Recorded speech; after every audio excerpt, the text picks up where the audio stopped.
The UN Security Council held a meeting on Yemen to discuss the latest developments in Yemen. In his briefing before the Council members, Hans Gomberg said that lack of trust between warring parties blocks the efforts to renew the truce. The following report gives more details.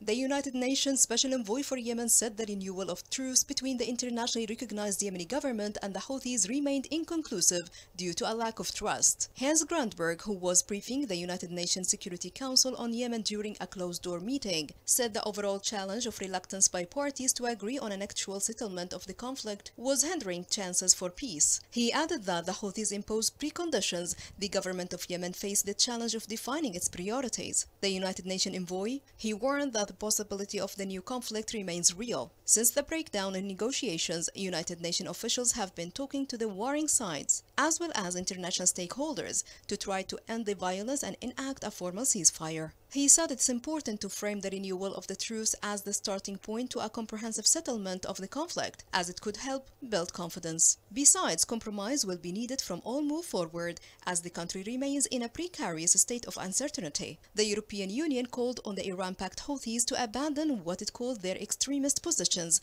and engage constructively with the United Nations efforts to resolve this crisis. In a statement, the European Union reaffirmed its principled commitment to the unity, independence and territorial integrity of Yemen and its full support of the United Nations peace efforts, as well as Hans Grundberg in his mediation efforts. The bloc urged the Houthis to abandon maximalist positions and engage constructively in talks. Mr. Grundberg shared his concerns over the Houthis' continued threat to international shipping and warned of lasting repercussions that could lead to a deterioration of the local economic situation. The Houthis have hindered the Yemeni government's ability to export oil, a vital revenue source, by launching drone attacks on terminals in the south to deter tankers from loading crude. They have defended their action, saying it was preventing the theft of Yemen's oil wealth. Mr. Grundberg noted the future of the country should be decided not only by the parties, but by a diverse range of Yemeni stakeholders. He said he is in close contact and grateful for cooperation with Saudi Arabia and Oman, and he added that we have a real and rare opportunity to finally resolve the conflict. We have a collective responsibility to remind the parties to seize the opportunity and to not escalate. The truce would improve the daily lives of Yemeni men and women